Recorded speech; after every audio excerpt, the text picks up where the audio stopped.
Otro diagrama que también se utiliza es el diagrama de Smith. Veamos cómo funciona. Aquí tenemos dos ejes coordenados y ortogonales. Yo he elegido trabajar con tensiones normales sigma, pero con tensiones tau hubiera sido lo mismo. En el eje horizontal vamos a colocar las tensiones sigma media que se van a desarrollar en nuestra pieza cuando se aplica el estado de cargas. Y en el eje vertical las tensiones totales, es decir, la suma de las tensiones medias más las tensiones alternadas, dando lugar a los valores máximo y mínimo. Consideremos lo siguiente. Imaginemos que estamos en una situación de tensión del tipo oscilante alternada, es decir, con valor tensión medio igual a 0. Si estamos aquí, nos vamos a encontrar con lo siguiente, que la resistencia a la fatiga que vamos a obtener no es ni más ni menos que la resistencia a la oscilación.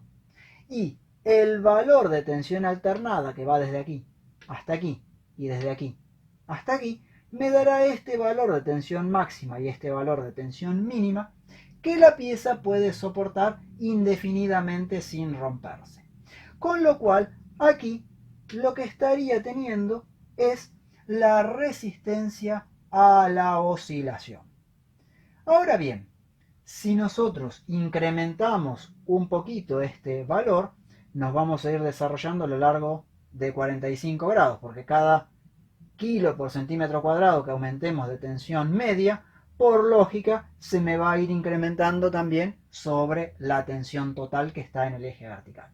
Yo he considerado en este caso tensión media positiva. Si hubiera sido tensión media negativa, hubiera tenido que desplazarme hacia la izquierda y obviamente esta recta que está ubicada a 45 grados hubiera estado en el tercer cuadrante con un diagrama de esta misma forma pero ubicado hacia el lado izquierdo inferior de la pizarra.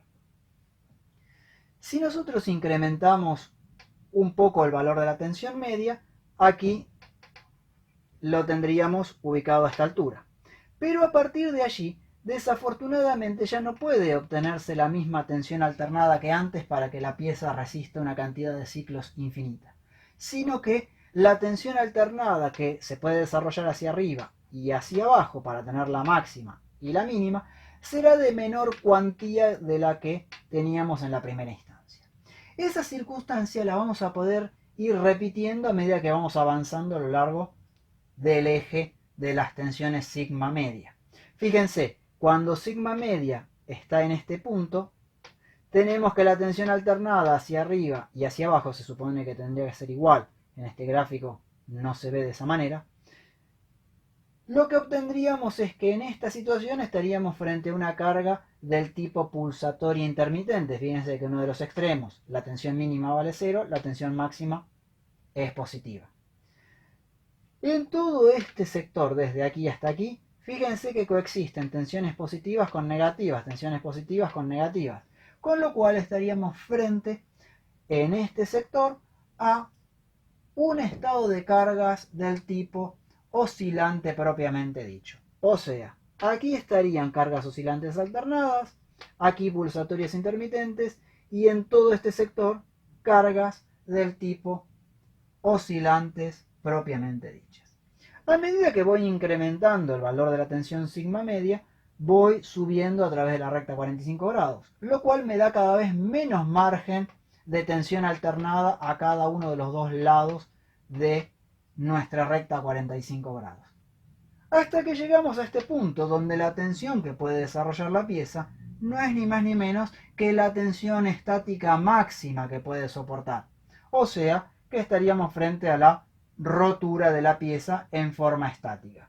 ¿Por qué? Porque aquí no tendríamos posibilidad de alternar nada hacia arriba y hacia abajo porque ya la pieza no resistiría el valor de la carga al primer ciclo.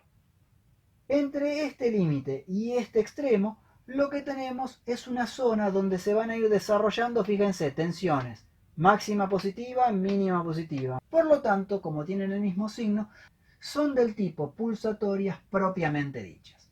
Recapitulando, sobre este eje, tensiones oscilantes alternadas.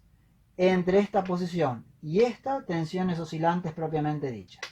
Aquí, donde la curva tocó al eje de abscisas, estamos con el estado de cargas del tipo pulsatorio intermitente. Desde aquí y hasta este punto, toda esta zona de cargas pulsatorias propiamente dichas. Y en este punto tenemos cargas estáticas, porque con un solo ciclo se rompió la pieza. ¿Qué es lo que va a ocurrir? Para que la pieza no se rompa, yo debería estar trabajando en toda esta zona interna de nuestro diagrama de Smith. Por fuera ya la pieza se me hubiera roto. Como vuelvo a repetir, si la tensión fuera del tipo negativa, esta recta 45 grados la desarrollaría hacia abajo y este dibujo que está así lo tendría que desarrollar hacia el tercero de los cuadrantes. Como hemos visto, esta tensión máxima que correspondería a la rotura estática no la podemos alcanzar. Debemos trabajar muy por debajo de ese límite.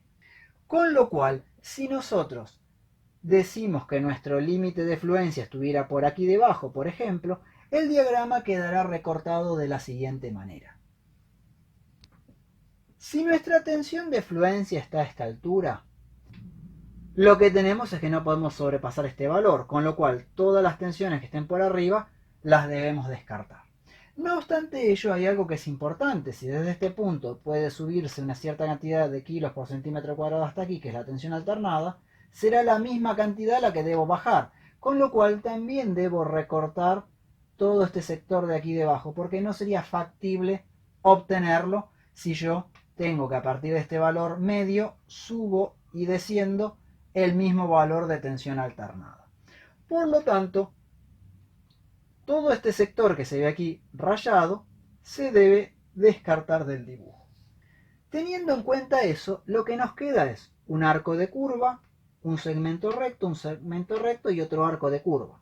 Dentro de todo ese sector no tendríamos inconveniente en que nuestra pieza soportase el estado de cargas variable, desarrollando tensiones variables y teniendo una vida útil tendiendo a infinito.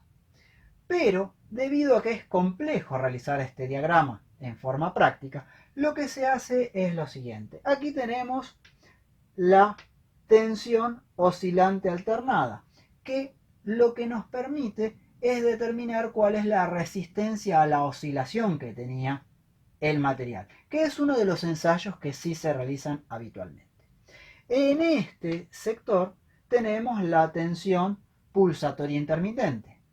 Y como hemos visto, también el ensayo de la pulsación era uno de los ensayos típicos que se realizaban.